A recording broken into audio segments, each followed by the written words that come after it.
5 নং ছবির বই। আসসালামু আলাইকুম প্রিয় ভাই বোনেরা, এই বইয়ের গল্পগুলো আল্লাহর কিতাব মানে কিতাবুল মুকাদ্দাস থেকে নেওয়া হয়েছে। এই বই থেকে আমরা তাদের সম্বন্ধে জানতে পারব যে সকল মহৎ মহৎ লোকেরা ভীষণ অসুবিধার সময় আল্লাহর সাহায্য পেয়েছিলেন। যখন আপনি বাজনা বা টুন টুন শব্দ শুনবেন, তখন পরবর্তী ছবির প্রতি লক্ষ্য করুন। 1 নং ছবি। ইলিশায়ের বাড়িতে সেনাপতি নামান। তখনকার দিনে ইলিশায় একজন মহান শিক্ষক ও নবী ছিলেন। একদিন সেনাপতি নামান তার বাড়িতে উপস্থিত হলেন। তিনি সিরিয়ার সেনাবাহিনীর সেনাপতি ছিলেন। তখন সিরিয়া দেশের শত্রু ছিল ইহুদি দেশ। নামান ছিলেন সাহসী ও শক্তিমান পুরুষ, কিন্তু তার দেহে কুষ্ঠ রোগ ছিল।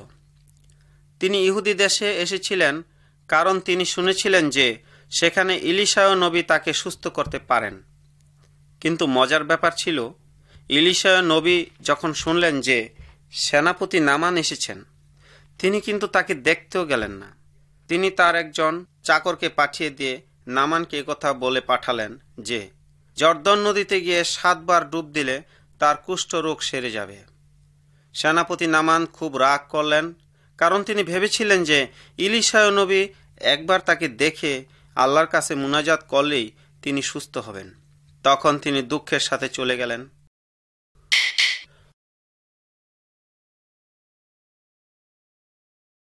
2 নং ছবি। নদীর পানিতে নামান। নামানের চাকররা তাকে অনুরোধ করলেন যেন রাগ বা গর্ব না করেন। অনেক অনুরোধের পর তারা তাকে ইলিশায়ের আদেশ মানতে বাধ্য করল। নামান জর্দান নদীতে 7 বার ডুব দিলেন। ছবিতে দেখুন, নামান খুব খুশি, কারণ তার সমস্ত কুষ্ঠরোগ ভালো হয়ে গেছে। কোনো মানুষকে ইলিশায় ভয় করেন না, কারণ তিনি মহান আল্লাহর বিশ্বাসী। তিনি জানতেন যে নামানের আল্লাহ কিছুই করতে পারবে না, কিন্তু তিনি জানতেন যে মানুষকে অবশ্যই আল্লাহর প্রতি ঈমানদার হতে হবে, তাতে সে সমস্ত অসুবিধার হাত হতে রক্ষা পেতে পারে।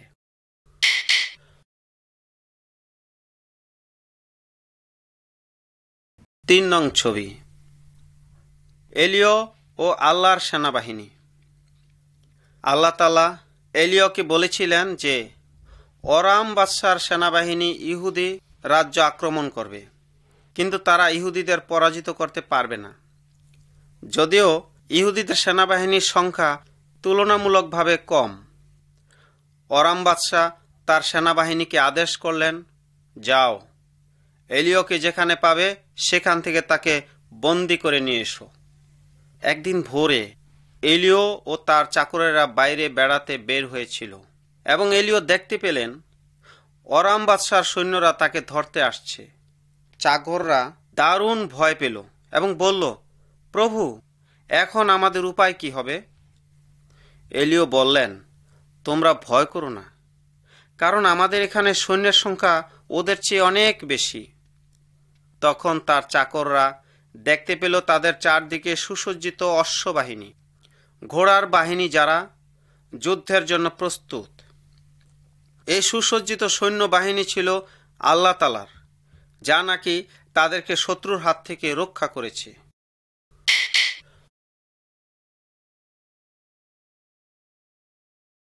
4 নং ছবি। অন্ধ সেনাবাহিনীর সাথে এলিয়।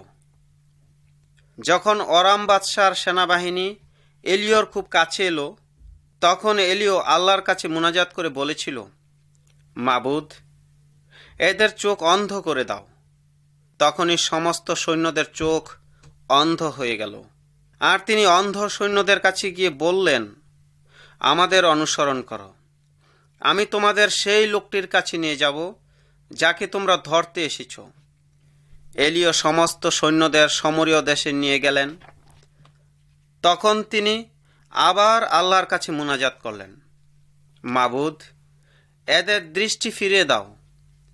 তখন তারা দেখতে পেল যে তারা তাদের শত্রুদের সামনে দাঁড়িয়ে আছে। ইহুদি বাদশাহ সমস্ত শত্রু সৈন্যদের মেরে ফেলতে চাইলেন, কিন্তু এলিয় বাধা দিয়ে বললেন, তাদের খাবার দাও। প্রিয় ভাই ও বোনেরা, এলিয়ার আল্লাহ মহান এবং এই দুনিয়ার সমস্ত সৈন্যবাহিনী অপেক্ষা মহান ও শক্তিশালী। আমরা যদি আল্লাহতে ঈমান রাখি তাহলে শত্রুর প্রতিশোধ নেওয়ার দরকার নেই।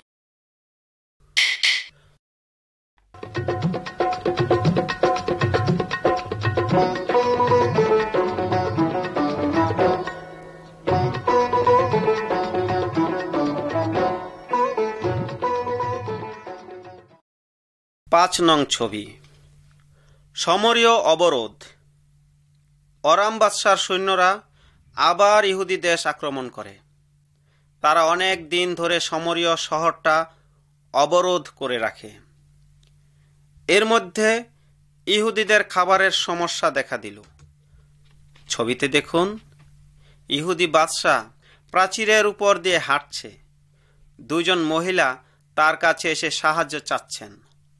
তারা এত ক্ষুধার্ত ছিল যে তারা তাদের শিশুদের খেয়ে ফেলেছে। বাদশাহ জানতেন না যে তিনি কি করবেন। ইহুদি বাদশাহ আল্লাহর উপর রাগ করেছিলেন, কারণ আল্লাহ অরাম বাদশার হাত থেকে তাদের রক্ষা করছেন না। তখন তিনি সিদ্ধান্ত নিলেন আল্লাহর গোলাম এলিয়কে মেরে ফেলবেন। তখন এলিয় বাদশাকে একটা সংবাদ দিয়ে বললেন, আগামী দিন এই রকম সময় সমরীয় শহরের ঢোকার গেটে আটা ও ময়দা বিক্রয় করা হবে। আর তা সত্যিই ঘটেছিল।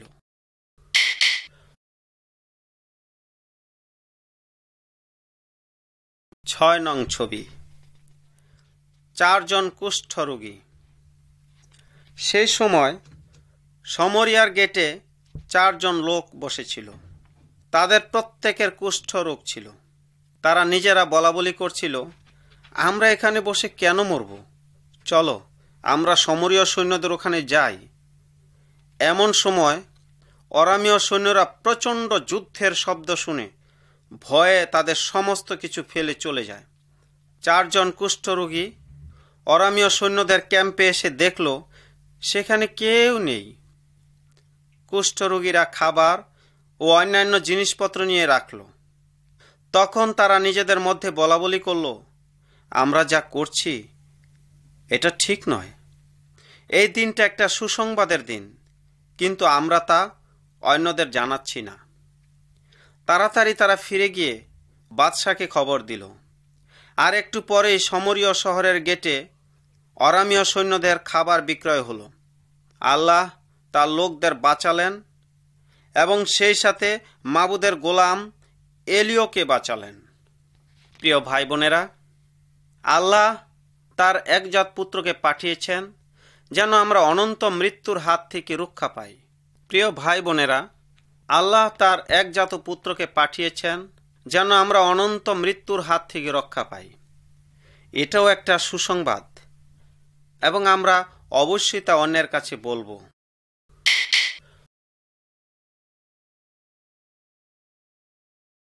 সাত নং ছবি, আল্লাহ হতে হজরত ইউনুসের পলায়ন। এলিয়র মৃত্যুর পরে ইহুদি দেশে আরেকজন নবী ছিলেন। তার নাম ছিল হজরত ইউনুস। আল্লাহ তাআলা তাকে বললেন, তুমি মহানগরী নিনভীতে যাও এবং তাদের বিরুদ্ধে কথা বলো, কারণ আমি জানি এখানের লোক সকল খারাপ। এই নগরের লোকেরাও ইহুদিদের শত্রু। নবী ইউনুস সেখানে যেতে চাননি, তাই তিনি পালাবার চেষ্টা করেছিলেন। তিনি একটা জাহাজে করে অনেক দূরের একটা দেশে চলে যাচ্ছিলেন। তিনি জাহাজের টিকিট কিনে উঠলেন আর জাহাজটি ছেড়ে দিল। জাহাজটি যখন সমুদ্রের মাঝখানে এলো তখন ভীষণ ঝড় শুরু হলো। জাহাজের লোকেরা খুব ভয় পেল। তখন নাবিকেরা বলল, চলো আমরা লটারি করি, তাহলে জানতে পারবো কার দোষে এমন অমঙ্গল ঘটিতেছে। তারা লটারি করে দেখল যে ইউনুসের দোষে এই অমঙ্গল।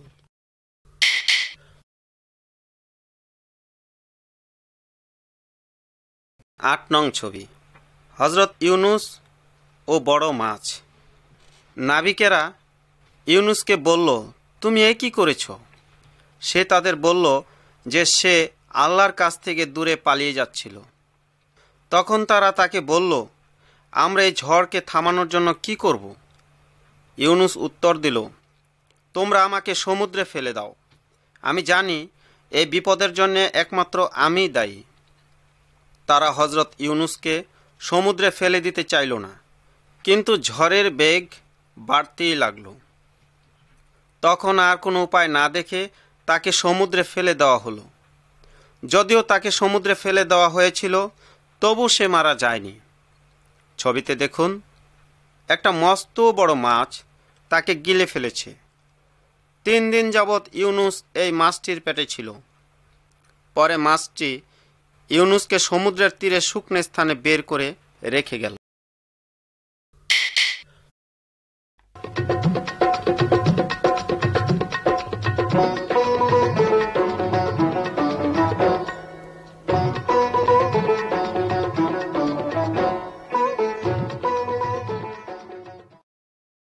নয় নং ছবি, নিনভিতে হযরত ইউনুস। আল্লাহ তাআলা হযরত ইউনুসকে আবার বললেন, তুমি নিনভিতে যাও এবং মাবুদের পক্ষে তবলিগ করো। তখন হযরত ইউনুস আল্লাহর কথা শুনলেন এবং নিনভিতে গেলেন। তিনি লোকদের কাছে এই বলে তবলিগ করলেন যে 40 দিনের মধ্যে নিনভি শহর ধ্বংসে পরিণত হবে। বাদশাহ সহ সমস্ত লোক সাহায্যের জন্য আল্লাহর কাছে ক্রন্দন সহকারে বিনতি জানালো।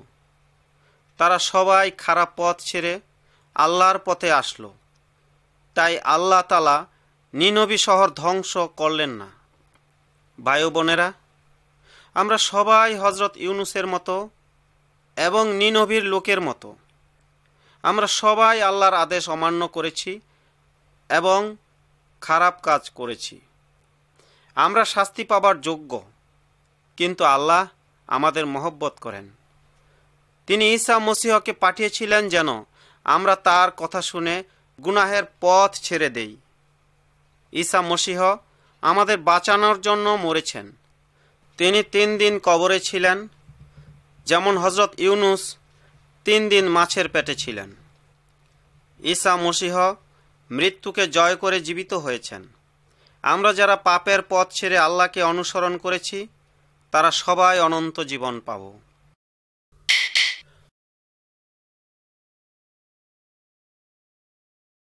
10 নং ছবি, বাদশাহ ও ইস্টের রানী। ইস্টের ছিল ইসরায়েল দেশের ইহুদি মেয়ে।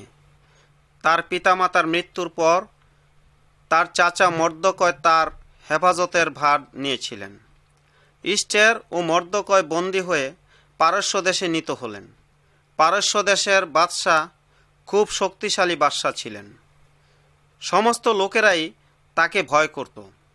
যখন রানী তার অবাধ্য হলেন, তখন বাদশাহ অন্য একজনকে রানী করার চিন্তা করলেন। তখন তিনি তার রাজ্যের সমস্ত সুন্দরী মহিলাদের রাজবাড়িতে আনলেন। তাদের মধ্যে বাদশাহ ইস্টেরকে রানী হিসেবে পছন্দ করলেন, কিন্তু ইস্টের রানী কাউকে বললেন না যে তিনি একজন ইহুদি।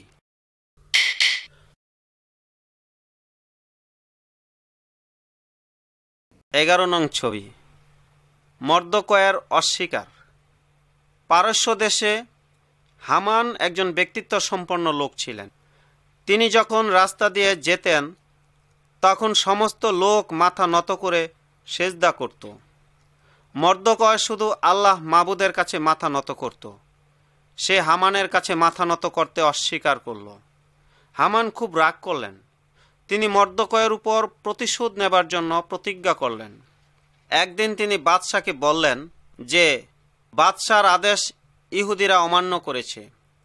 চক্রান্ত করে একটা নূতন আইন করল হামান, যাতে করে সমস্ত ইহুদিদের মেরে ফেলতে পারে। হামান বাদশাকে অনেক টাকা দিয়ে আইনটাকে পাশ করিয়ে নিল। হামান সমস্ত দেশবাসীকে জানালো যে বিশেষ দিনে সমস্ত ইহুদিকে হত্যা করা হবে। হামান নিজেই একটা ফাঁসি কাষ্ঠ তৈরি করল, যাতে মর্দকয়কে ফাঁসি দেওয়া যায়। মর্দকয় ইষ্টের রানীকে জানালো যেন সে বাদশার কাছে যায় এবং সমস্ত ঘটনা জানায়। কিন্তু ইষ্টের রানী জানালেন যে বাদশার তলব ছাড়া যদি কেউ বাদশার কাছে যায় তাহলে তাকে মৃত্যুদণ্ড পেতে হবে। তাই সে সমস্ত ইহুদিদের মুনাজাত করতে বলল। যদিও তাকে মৃত্যুদণ্ড পেতে হবে, তবু বাদশার তলব ছাড়া সে বাদশার সঙ্গে দেখা করতে চাইল।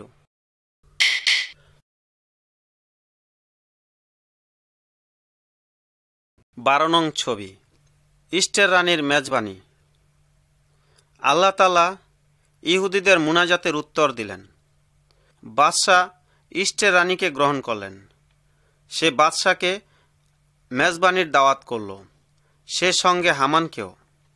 বিশেষ মেজবানিতে যোগ দিয়ে বাদশাহ ইষ্টের রানীকে বললেন, তুমি আমার কাছে কি চাও?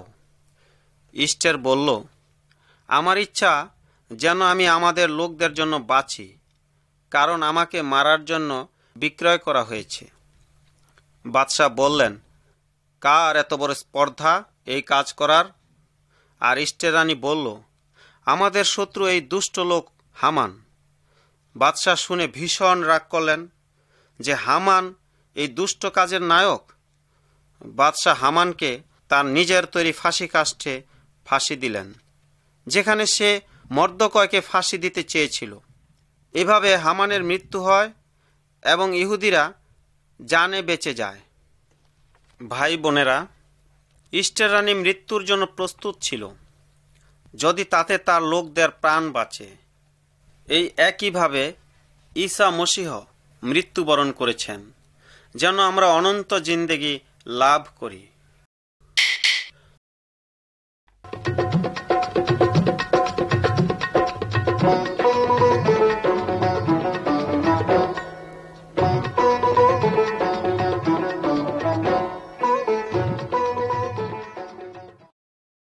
তেরো নং ছবি, দানিয়েল ও তার বন্ধুগণ। এই ছবিতে দানিয়েল ও তার 3 বন্ধুকে দেখতে পাবেন। তারা সবাই ইহুদি। তাদেরকে ইহুদিদের শত্রুরা বন্দী করে বাবিল দেশে নিয়েছে। বাবিলের রাজা চেয়েছিল যেন তারা তার জন্য কাজ করেন, আর তাই তাদের বাবিল দেশের ভাষা ও রীতিনীতি শিখতে হয়েছিল। কিন্তু তারা শাহী খাবার খেতে অস্বীকার করল। ইহুদিদের শরীয়ত মোতাবেক এই খাবার খাওয়া নিষিদ্ধ ছিল। তারা জানত আল্লাহর বিধি বিধান মেনে চলতে হবে এবং সম্মান করতে হবে। তাই তারা বলল, আমরা কেবল সবজি তরকারি খাব ও পানি পান করব। যে লোক তাদের দেখাশোনা করত সে ভয় পেল যে এরা তাহলে রোগা হয়ে পড়বে। কিন্তু এরাই সবচেয়ে স্বাস্থ্যবান ও বিজ্ঞবান হয়ে উঠল বাবিলের যুবকদের মধ্যে।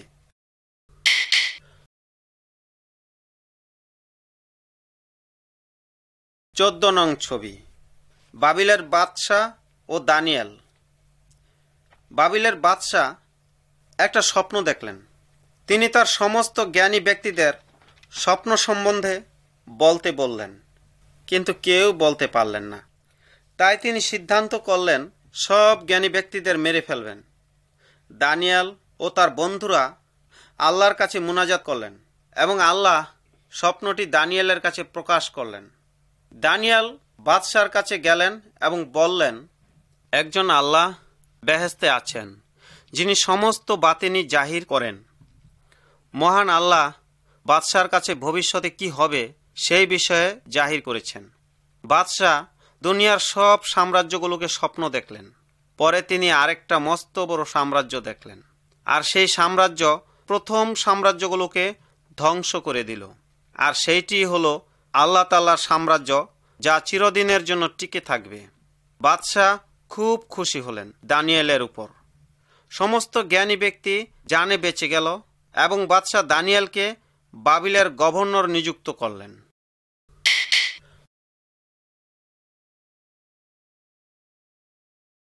পনেরো নং ছবি, স্বর্ণমূর্তি। বাবিলের বাদশাহ একটি বিরাট স্বর্ণমূর্তি তৈরি করলেন। তিনি সমস্ত রাজকর্মচারীদের ডাকলেন সেই স্বর্ণমূর্তিটি দেখার জন্যে। রাজকর্মচারীরা এই বলে সবাইকে আদেশ দিলেন, যখন তোমরা বাজনা শুনবে তখন সবাই ভূমিতে পড়ে নতজানু হয়ে প্রণাম করবে। যারা প্রণাম করবে না তাদের অগ্নিচুলার মধ্যে ফেলে দেওয়া হবে। দানিয়েল তার 3 বন্ধু স্বর্ণমূর্তিকে প্রণাম করতে অস্বীকার করল। তারা তাদের আল্লাহর ইবাদত করলেন। কয়েকজন লোক গিয়ে বাদশাকে বলল, কয়েকজন ইহুদি লোক আপনার আদেশ অমান্য করেছে। তারা স্বর্ণমূর্তির সামনে নতজানু হয়নি এবং সিজদাও করেনি।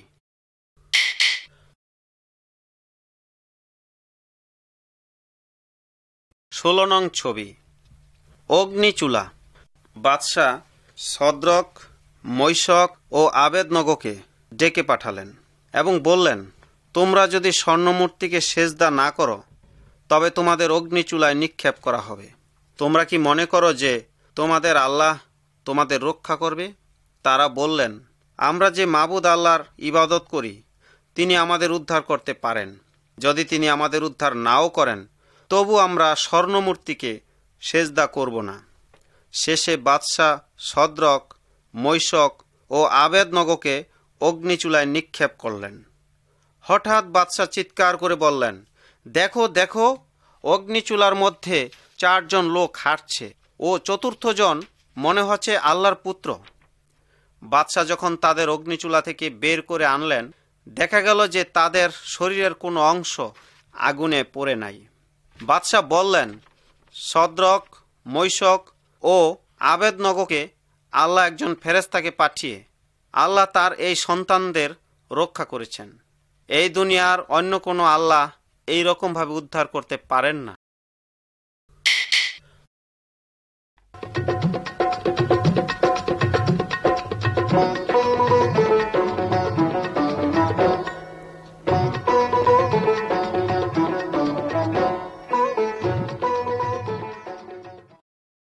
সতেরো নং ছবি, দানিয়েল আল্লাহর গুণগান করেন। বাবিলনে দানিয়েল একজন মহান ক্ষমতাসম্পন্ন লোক ছিলেন। অন্যান্য রাজকর্মচারী ও বড় কর্মকর্তারা দানিয়েলের উপর ভীষণ হিংসা করত। রাজকার্যে দানিয়েলের কোনো দোষ ত্রুটি পাওয়া যায়নি এবং তিনি ছিলেন বাদশার একান্ত বাধ্য কর্মচারী। তখন দানিয়েলের শত্রুরা বাদশার কাছে গিয়ে বলল, হুজুর, একটি হুকুম জারি করুন, যদি কেউ বাদশা ছাড়া অন্য দেবতা বা আল্লাহর কাছে মুনাজাত করে তবে তাকে সিংহের গর্তে ফেলে দেওয়া হবে। ওই লোকদের অনুরোধে বাদশা একটি নূতন হুকুম জারি করলেন। দানিয়েল এই নূতন হুকুমের কথা শুনলেন, কিন্তু তবু তিনি প্রতিদিন মাবুদ আল্লাহর কাছে মুনাজাত করলেন।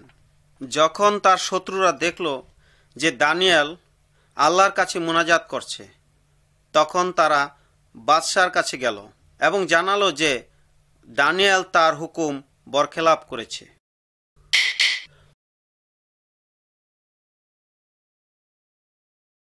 আঠারো নং ছবি, সিংহের গর্তে দানিয়েল।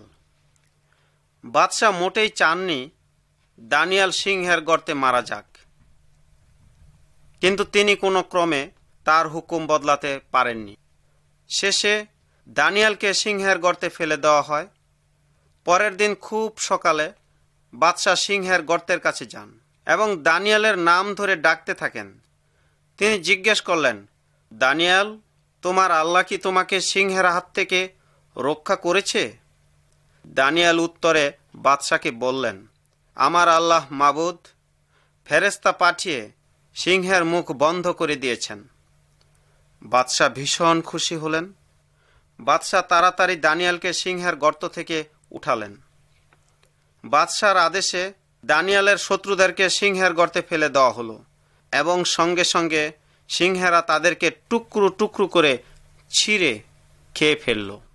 প্রিয় ভাই বোনেরা, আমাদের শত্রুরা যে ক্ষতি করতে পারে সেজন্য ভয়ের কোনো কারণ নেই, যদি কিনা আমরা দানিয়েলের জীবন্ত আল্লাহর প্রতি ঈমান রাখি। যদিও লোকেরা শত্রুতা বশত ঈমানদার লোকদের মেরে ফেলতে পারে, তবু ঈমানদার লোকদের আশা আছে ঈসা মসিহতে মৃত্যুর পরে অনন্ত জিন্দেগি লাভ হবে।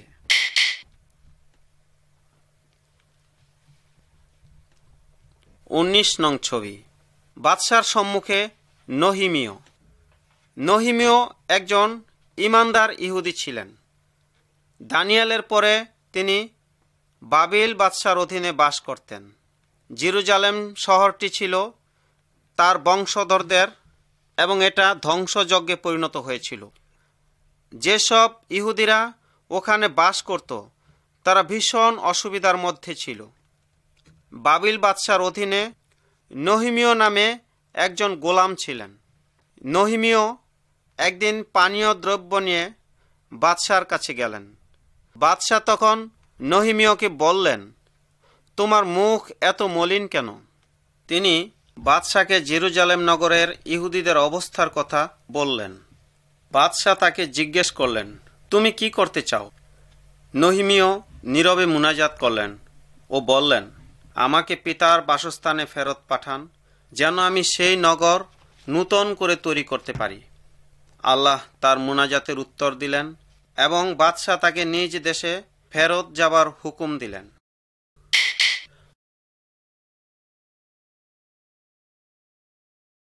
বিশ নং ছবি। নহিমীয় ধ্বংস শহর পরিদর্শন করেন। বাদশাহ জেরুজালেম নগর নির্মাণের জন্য নহিমীয়কে অনেক সামগ্রী ও লোকজন দিয়ে সাহায্য করলেন। তারা বাবিল দেশ থেকে জেরুজালেম গেলেন। ইহুদিদের শত্রুরা নহিমীয়ের কথা শুনলেন। তারা খুব রাগান্বিত হলো। তারা চায়নি কেউ ইহুদিদের সাহায্য করে। নহিমীয় তাদেরকে মোটেই ভয় পায়নি। তিনি প্রথমে জেরুজালেম নগর পরিদর্শনকালে সমস্ত ধ্বংসপ্রাপ্ত দেয়ালগুলো দেখে আসলেন। তিনি রাতের অন্ধকারে গিয়ে পরিদর্শন করেছেন বলে কেউ তাকে দেখতে পায়নি। পরের দিন সকালে নহিমীয় সমস্ত ইহুদিদের ডেকে বললেন, আসুন আমরা জেরুজালেমের ধ্বংসপ্রাপ্ত দেয়াল আবার নির্মাণ করি। এতে আমাদের জাতির কলঙ্ক কিছুটা হলো লাঘব হবে। তিনি লোকদের বললেন, আল্লাহ তাআলা আমাদের সহায় আছেন, তাই আমরা কোনো শত্রুর ভয় করব না। ইহাতে সমস্ত ইহুদিরা নহিমীয়ের সাথে কাজ করার জন্য রাজি হল।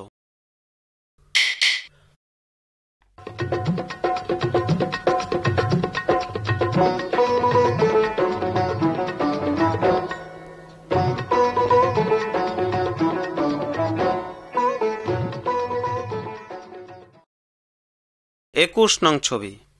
নগরের দেয়াল পুনর্নির্মাণ। ছবিতে দেখুন, ইহুদিরা দেয়াল নির্মাণের কাজ শুরু করেছে। কেউ দেয়ালের ময়লা পরিষ্কার করছে, আবার কেউ দেয়াল তৈরি করছে। নগরের গেটও নূতন করে তৈরি করা হচ্ছে। ইহুদিদের শত্রুরা ভীষণভাবে রাগ হতে লাগল। তারা ইহুদিদের কাজের সময় মেরে ফেলার ভয় দেখালো। নহিমীয় আবার আল্লাহ তাআলার কাছে মুনাজাত করলেন যেন কাজ করার জন্যে আল্লাহ তাকে পরিচালনা দান করেন। পরে তিনি কার্য পরিচালনার জন্যে প্রহরী নিযুক্ত করলেন। প্রহরীদের ও কর্মচারীদের প্রত্যেকের হাতে অস্ত্র দিলেন যেন তারা শত্রুর মোকাবিলা করতে পারে।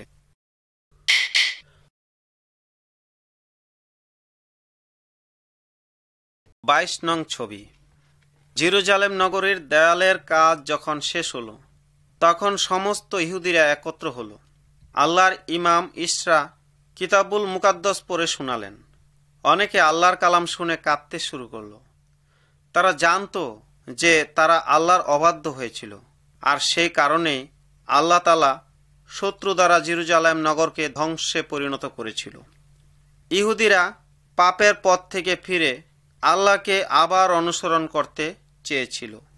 নহিমীয় লোকদের বললেন, দুঃখ করো না, আল্লাহতে আনন্দই তোমাদের শক্তি।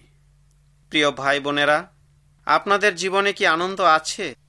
আল্লাহ তাআলা আমাদের আনন্দ দান করেন এবং রুহানি শক্তিও দান করেন যখন কিনা আমরা তার হুকুম মেনে চলি। আমি আপনাদেরকে নহিমীয়ের আল্লাহ সম্বন্ধে জ্ঞাত করব।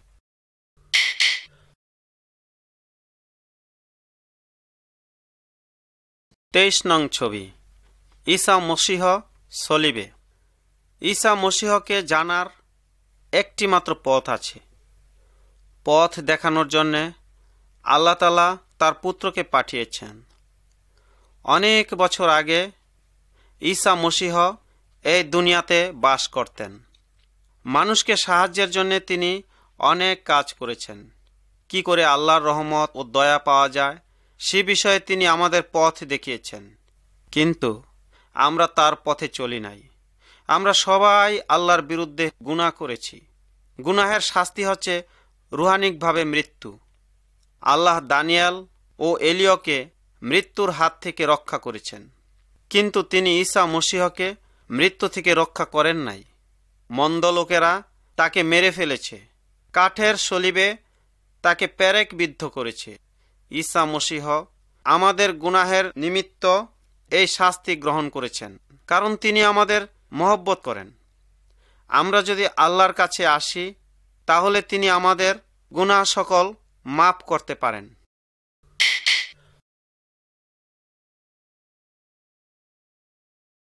24 নং ছবি।